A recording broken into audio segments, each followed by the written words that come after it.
స్త్రీ సహాయం. పూర్వం వర్ధమానుడనే రాజు మంజరి అనే రాజకుమార్తెను పెళ్లి చేసుకున్నాడు. మంజరి చాలా చక్కనిది కావటం చేత రాజు అస్తమానము ఆమెతోనే సుఖాలలో మునిగి తేలుతూ రాచకార్యాలు కూడా చూడడం మానేశాడు. ఇలా 5 ఏళ్లు గడిచాయి. మంత్రులు మొదలుగా గల వారికి 2 విధాల బాధ కలిగింది. ఒక సంగతి, రాజుగారు రాజ్యభారం ఏమాత్రం మీద వేసుకోవటం లేదు. రెండో సంగతి, 5 ఏళ్లుగా కాపురం చేస్తున్నా మంజరి గర్భవతి కాలేదు. రాజ్యం దృష్ట్యా ఈ 2 చెడ్డవే.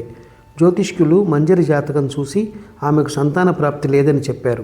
మంత్రులు మంజరితో రహస్యంగా ఈ మాట చెప్పగా తనకు ఆ సంగతి చిన్నతనంలోనే తెలుసునని, సింహాసనానికి వారసులుండడం అవసరం కనుక తన భర్త మరొక భార్యను పెళ్లాడేటట్టు చూస్తానని మంజరి వాళ్లకు చెప్పింది. అయితే రాజు మంజరి సలహా వినలేదు. నేను మరొక భార్యను చేసుకుంటే మీ ఇద్దరి మధ్య సవతిపోరు ఏర్పడుతుంది. అది నేను సహించలేను. పిల్లలు లేరన్న బెంగ నాకేమీ లేదు. యోగ్యుడైన వాడిని చూసి దత్తత చేసుకుంటే దేశానికి యువరాజంటూ ఏర్పడతాడు అన్నాడు రాజు. నేను నా సవతిని సొంత చెల్లెలనే చూసుకుంటాను, నా మాట నమ్మండి అన్నది మంజరి. నిన్న సవతి సొంత అక్కలాగా చూసుకుంటుందని ఏమిటి? నువ్వు బతికుండగా నేనొక మరొక భార్యను చేసుకోవడం కల్లా అన్నాడు రాజు. భార్య లోకంగా రాజు కాలం గడుపుతూ ఉండడం చూసి సేనాధిపతికి దుర్బుద్ధి పుట్టింది. ప్రజలకు రాజుకు ఎలాంటి సంబంధమూ లేదు. ప్రజల విశ్వాసానికి పాత్రుడైన యువరాజు కూడా లేడు. ఈ పరిస్థితిలో తాను రాజును పడదోస్తే రాజుకు సహాయం చేసేవారెవరూ ఉండరు.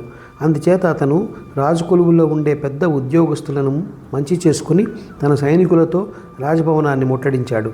రాజధాని అంతా రాత్రి అల్లకల్లోలమైంది. రాజుగారి అంగరక్షకులు నౌకర్లు హతులయ్యారు. సేనాధిపతికి అంతరంగికుడల్లే నటిస్తూ వచ్చిన ఒక ఉద్యోగి ధర్మాన రాజు మాత్రం ప్రాణాలతో బయటపడి తన రాజ్యం అవతల ఉన్న అరణ్యాలలోకి చేరుకున్నాడు. మంజరి ఏమైనది రాజుకు తెలియరాలేదు.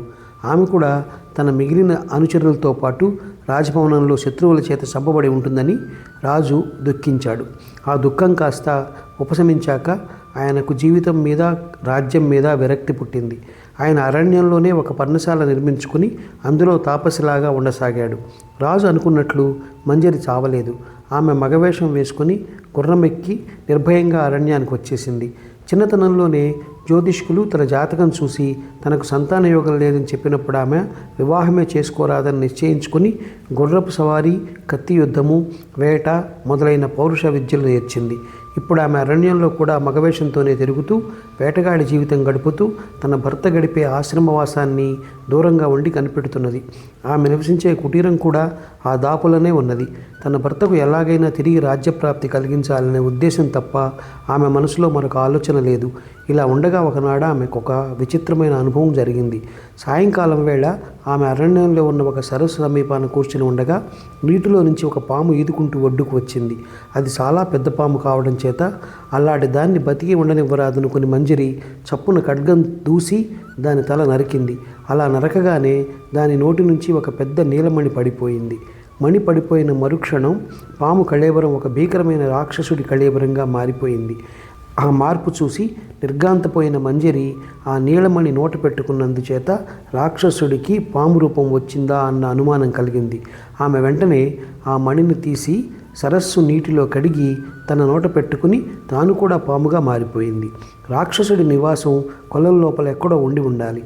అది తెలుసుకుందామని ఆమె పాము రూపంలో నీటిలో ప్రవేశించింది.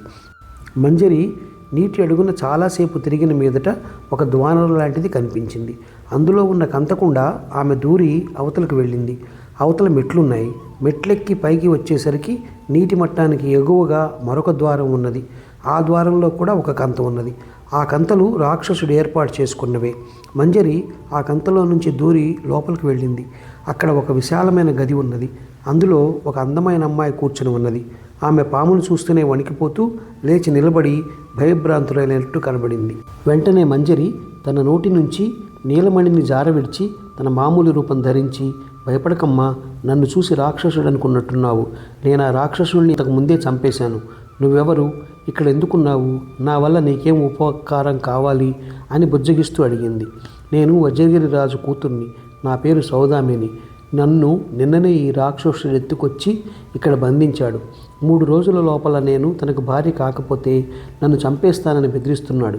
నన్ను ఎలాగైనా మా ఇంటికి చేరిస్తే నీ దయ జన్మలో ఎప్పటికీ మరువను అన్నదామె. ఇంకా నీకు రాక్షసుడి భయం లేదని చెప్పాను కదా, ఈ కారాగృహం నుంచి నేనే స్వయంగా నిన్ను బయటికి చేరుస్తాను. ఆ తరువాత నువ్వు మీ తండ్రి ఇంటికి చేరే ఉపాయం మాట ఆలోచించుకోవచ్చు అన్నది మంజరి. ఆమె తిరిగి నీలమణి నోట పెట్టుకుని పాము రూపంలో బయటికి వెళ్ళి కంతలో నుంచి నీలమణిని సౌదామినికి అందించింది.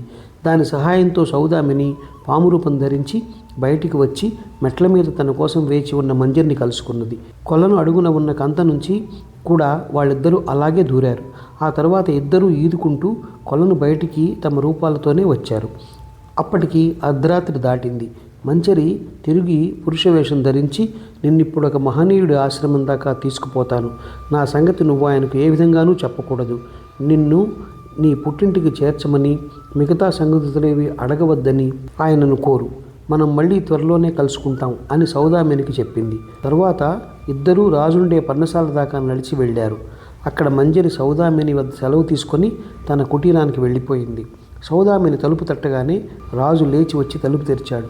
ఎవరో ఎరగని అమ్మాయిని చూసి ఆశ్చర్యపడి, ఏం కావాలి అన్నాడు. అలాంటి చోట ఆశ్రమవాసం చేసేవాడు వృద్ధుడై ఉంటాడనుకున్న సౌదామిని అతను యువకుడు కావడం చూసి సిగ్గుపడుతూ తల వంచుకొని, నేను వజ్రగిరి రాజకుమార్తెను, దయచేసి నన్ను మా తండ్రి ఇంట దిగబెట్టగలరా అని అడిగింది. రాజు ఆమెను ఎలాంటి ప్రశ్న అడగలేదు. చివరికి ఆమె పేరు తెలుసుకునేందుకైనా ప్రయత్నించలేదు. అతను అప్పటికప్పుడే ప్రయాణానికి సిద్ధమై తన గుర్రం మీదనే ఆమెను కూడా ఎక్కించుకుని మర్నాడు జాము పొద్దెక్కేసరికల్లా వజ్రగిరి చేరుకున్నాడు. వజ్రగిరి రాజు తన కుమార్తె తిరిగి దొరికినందుకు పరమానందం చెందాడు. ఆయన వర్ధమానుడి పేరు వినగానే, మిమ్మల్ని మీ సేనాధిపతి మోసగించాడని విన్నాను. మీరు అరణ్యంలో ఆశ్రమవాసం చేసుకుంటున్నట్టు అమ్మాయి చెప్పింది. మీకంత దురవస్థ దేనికి? మా బోటి వాళ్ళం తోడు మీ రాజ్యం మీకు ఇప్పించలేకపోయామా అన్నాడు. వర్ధమానుడు నిస్పృహగా, నేను ఆ రాజ్యం గురించి ఏనాడు పట్టించుకోలేదు. నా ప్రజలకు కూడా నాతో పని లేదు. ప్రజల సమ్మతి లేకుండా సేనాధిపతి నా అక్కడ ద్రోహం చేసి ఉండడు. నాకు ప్రాణం కన్నా ఎక్కువైన నా భార్య చనిపోయింది. నాకిప్పుడు ప్రపంచంలో కోరదగినదేదీ లేదు అన్నాడు. మీకు ప్రపంచంలో ఎవరూ లేరనుకోవడం పొరపాటు. మా సౌదామినికి మిమ్మల్ని ఆశ్రయించమని ఒక వ్యక్తి చెప్పినట్టు విన్నాను. ఆ వ్యక్తికి మీపైన ఎంతో భక్తి అని మా అమ్మాయి చెబుతున్నది. ఆ మాటకు వస్తే మా సౌదామినే మిమ్మల్ని ఎంతో ఆదరంతో చూస్తున్నది. తాను మీ సహాయం కోరితే తడవుగా ఒక్క ప్రశ్నైనా వేయకుండా బయలుదేరి వచ్చారట. అలాంటి వాళ్ళు ప్రపంచంలో నిజంగా ఉండరు. నిండా 25 ఏళ్ళైనా లేని మీకు వైరాగ్యం ఏమీ ఉచితంగా లేదు. జరిగినదేదో జరిగింది. మీరు మా సౌదామినిని పెళ్లాడి మా చిన్న రాజ్యాన్ని ఏలుకోండి. మీరు చేసిన మేలుకు అదే నేను చేయగల ప్రత్యుపకారం అన్నాడు వజ్రగిరి రాజు. వజ్రగిరి రాజు ఔదార్యంతో వర్ధమానుడి మనస్సు కాస్త మెత్తబడింది. అతను కొంతకాలం వ్యవధి అడిగి చివరకు సౌదామిని చూపే ప్రేమకు లొంగిపోయి ఆమెను పెళ్లాడాడు. అక్కడ అరణ్యంలో మంజరి తన భర్త సౌదామినితో సహా గుర్రం ఎక్కి బయలుదేరేదాకా మాటున దాగి ఉండి ఆ తరువాత తాను కూడా తన దేశానికి తిరిగి వెళ్ళింది. ఆమె నీలమణి సహాయంతో రాత్రిపూట సంచరిస్తూ నగరంలోని పరిస్థితి అంతా తెలుసుకున్నది. సేనాధిపతి ప్రజలను ఉద్ధరించడానికి రాజైన వాడు కాడు. అందుచేత రాజవైభవాలలో ఓలలాడుతూ ప్రజలను పీడిస్తూ అడ్డమైన అత్యాచారాలు చేస్తున్నాడు. ఇది తెలిసాక మంజరి మంత్రి వద్దకు ఇతర ఉన్నతోద్యోగుల వద్దకు వెళ్ళి తాను ఫలానా అని తెలుపుకొని తన భర్త వజ్రగిరిలో ఉన్నట్టు చెప్పింది. వెంటనే మంత్రి వజ్రగిరికి ఒక దూతను పంపి వర్ధమానుడు కొద్ది సేనతో రహస్యంగా అర్ధరాత్రి వేళ వచ్చి రాజమందిరాన్ని ప్రవేశించే ఏర్పాట్లు చేశాడు. వర్ధమానుడు కొద్దిమంది అనుచరులతో బయలుదేరి తన రాజధాని నగరం చేరాడు. ఒకనాటి అపరరాత్రి సేనాధిపతి అతని ముఖ్యానుచరులు తాగి తందనాలాడే సమయంలో సైనికులు వాళ్ళని చుట్టుముట్టి కారాగృహంలో ఉంచారు. మర్నాడు వర్ధమానుడు రాజ్యసభకు వచ్చి సింహాసనం మీద కూర్చున్నాడు. సభికులు మొదట నిర్ఘాంతపోయి తరువాత ఎంతో సంతోషించారు. రాజద్రోహుల విచారణ జరిగింది. అందరికీ ఉరిశిక్ష పడింది. నగరవాసులు 3 రోజుల పాటు ఉత్సవం చేసుకున్నారు. తమ రాజుగారు మరొక భార్యను చేసుకున్నాడని, ఆమె గర్భవతిగా ఉన్నదని తెలిసి ప్రజలు పొందిన ఆనందం అంతా ఇంతా కాదు. అటు తరువాత వర్ధమానుడు ప్రజాపరిపాలనలో ఆసక్తి చూపుతూ 2 భార్యలతోనూ కాపురం చేస్తూ కాలక్రమాన 2 దేశాలకు రాజై చాలా కాలం సుఖంగా జీవించాడు. ఈ కథ నచ్చినట్లయితే షేర్, లైక్, సబ్స్క్రైబ్ చేసి పక్కనున్న గంట ఐకాన్ని కొట్టండి.